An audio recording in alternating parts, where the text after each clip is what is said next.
Hey guys, it's Kira. I am 38 weeks pregnant with baby number 5. You'll have to forgive the tired because I'm 38 weeks pregnant with number 5.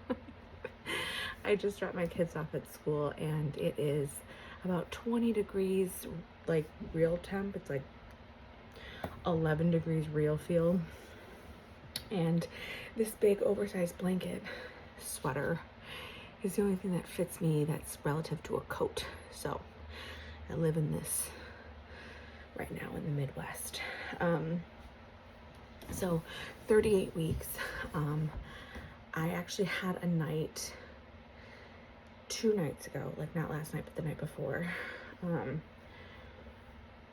where I was having super strong, consistent contractions, 5 minutes apart, lasting a minute each, from 2 a.m. to about 5:30. I was doing all the things to make them stop, like if they're not real, shower, hydrate, rest, all the things. They were not stopping. And they were that like borderline between I could probably still talk through this and I need to breathe through this. So they were pretty intense. And I will say that if this was my first baby or my first, like going into labor natural, like on my own baby, or if I were closer to my due date, because I was like 37 and 5 when this happened, I would have been a lot more convinced. But being that I was still in my 37th week, like for me, I know some women have their babies at 37 weeks. I don't. The earliest I've ever gone into labor was 39.4 and gave birth 39.5. So 2 days early. Giving birth 2 days early is early for me. So I was just like, I'm like, there's just no way that this is gonna like click into real labor. And when they started fizzing out around 5:30, I thought to myself, like, I could put the electric breast pump on, like I have all the bits for it. But if it's not real labor, which I don't believe that it is, I want to go to sleep. Like, I don't want to feel this anymore. So I just kind of like let it be. I did have sporadic contractions, less intense, but contractions throughout the day yesterday, but really not many last night. I was able to sleep, which was glorious. Sleep, 38 weeks pregnant sleep is relative, but much better than the night before. I'm still working on the insurance stuff because I just don't have any at this point, which is fine. Like, we can pay for our own insurance. I just have to like get on our own insurance plan. It's just hard when it's thrown at you and you don't realize that you're gonna have to deal with it, and then you have to deal with it, and there's red tape and hoops and all the things. So currently state insurance is saying that I'm eligible with a $3,338 monthly deductible, which is fine. I could use that for the birth, and I'd just have to pay the $3,000 some odd dollars, and then they would cover the rest, which is again fine. Not something we had planned to have to do, because up until now I've been covered just for being pregnant. However, if I can be put on my husband's insurance at work and have it covered, like, we want to do that. So right now I'm not going to prenatal appointments, which is fine, but it's not ideal, especially at the end of pregnancy. You kind of want to keep your eye on things. So I'm just trying to make sure that I'm really in tune with kick counts and stuff, and noticing any swelling or headaches. Like, I'm not having any of that, so I'm not super worried. I know what to look out for. I've never dealt with end of pregnancy hypertension or preeclampsia or issues like that. So I'm not super worried. It's more so the fact that I would like to be able to have access to prenatal care for the last few weeks of my pregnancy. If I get to like past my due date, I'd like to be able to get a membrane sweep. I'd like to have somebody to help me go into labor if need be also. So still working with that, but it'll all get worked out and it'll all happen how it's gonna happen. I think my main, like, aside from being atrociously huge and pregnant, my main thing right now is just, it's the height of cold and flu right now, and RSV and flu and pneumonia and COVID and norovirus and all these like scary things for a newborn are rampant right now. Like everybody is freaking sick. And I am far from a germaphobe. I do things as naturally as I can. But I've never given birth to a baby at the end of January when things are like super bad.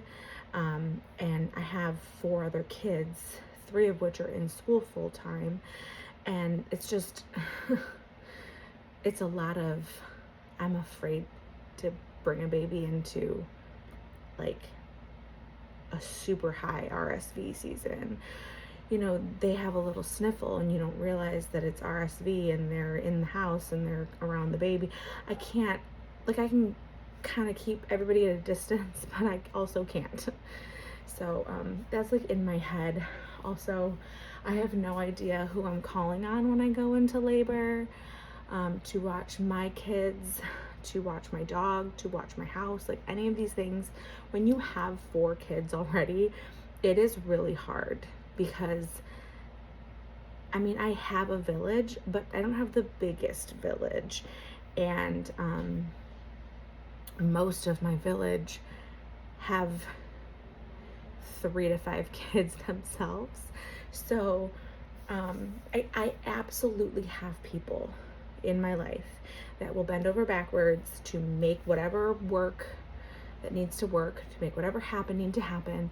But it all depends on who's, like, if my one sister, if her house has COVID when I go into labor, I'm obviously not sending my 4 kids over there. If my other sister's house with her 3 kids have fevers, I'm not sending my kids over there to then come home with the newborn. You know what I'm saying? Plus, who wants 4 extra kids when you're dealing with norovirus, you know, like whatever it is.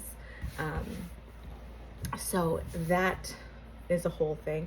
One of my sisters homeschools and she's a little further away. She's got 5 kids.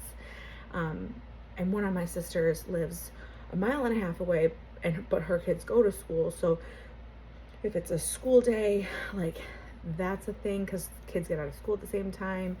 And then my sister who homeschools, she has no idea. Like, she is a stay-at-home mom with a car big enough for her kids, but she couldn't get my kids to and from school, and she wouldn't even know how. Like, that's a whole thing in and of itself. So it's like, do my kids just miss school? Does Dan go back and forth taking them to and from school? But that depends on what time I go into labor, what day I go into labor. It would honestly be ideal. I was saying to my friend the other day, to go into labor on Dan's birthday, which is January 17th. Mind you, I'm due the 24th. Because that's a Friday.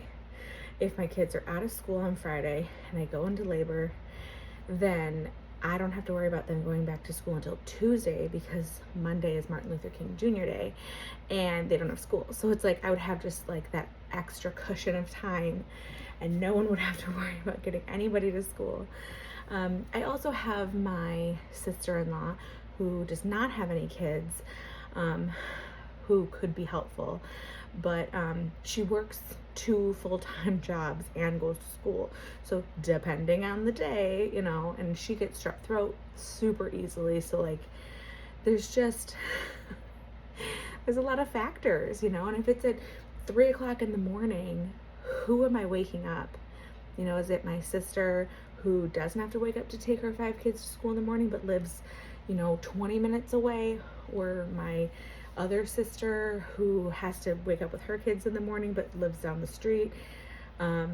Is it my sister-in-law who has to possibly wake up for work in the morning? Like, and then there's the dog. We have a 1-year-old golden retriever named Goldie, and she likes to be outside, actually. We have a problem because she will like try to get her in. It's freezing out, and she's like, no, I don't want. She's like a husky that way. Like, get inside. But she barks outside, and that's not fair to the neighbors.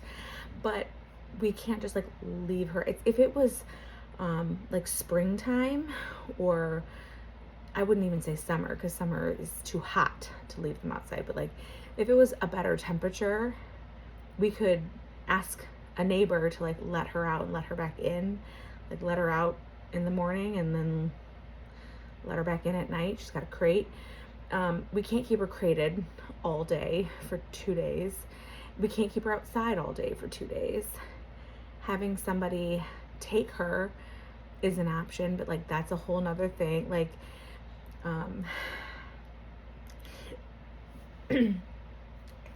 there's just a lot of factors that I feel like can only be figured out in the moment, because I don't know when I'm going into labor, you know?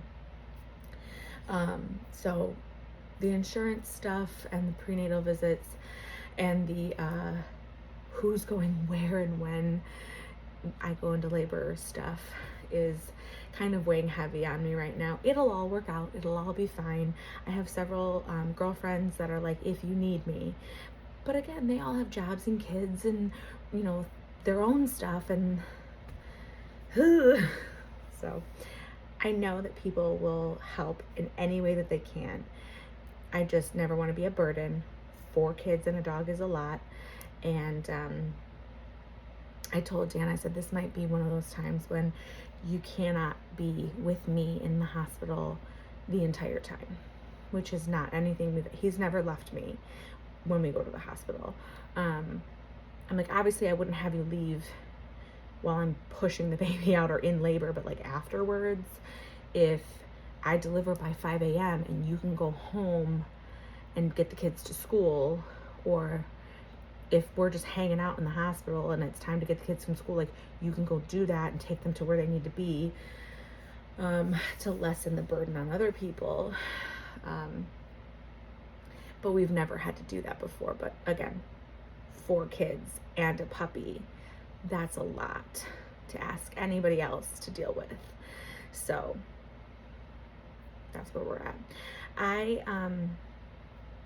When I do have a contraction, I have a lot of pressure. I'm having a lot of like clearing of the bowels the last week, and walking is difficult because of the pressure just in my bottom half. I am ready, but I'm also not ready. Like, I have my hospital bag packed. I put up a video about I think it was my last video I posted about what was in my hospital bag, and like within my last update, and everything that I didn't have in there was put in there, like all the toiletries and stuff that I didn't have yet. It's all ready to go. Snacks and all the stuff, it's all in there ready to go. I'm just like, I got the newborn clothes ready. I've got diapers and wipes, and the car seat's been installed, and I've got a full tank of gas and a new battery in my van.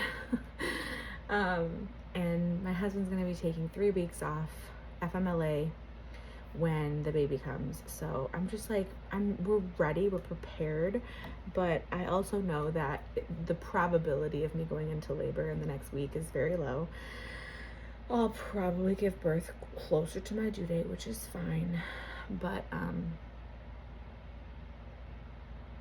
trying to enjoy the last 2 weeks of pregnancy, because it's hopefully my last. But I don't find joy in pregnancy, so we also don't have a name. Like, no names. We don't have a name. We don't know. Specifically, if it's a boy, we have no idea. No, this kid's not gonna have a name. I don't know what to do. We're trying so hard. We have a girl's name I'm not in love with, but like I've named 3 girls already. But like it's fine. Boys' names? No clue.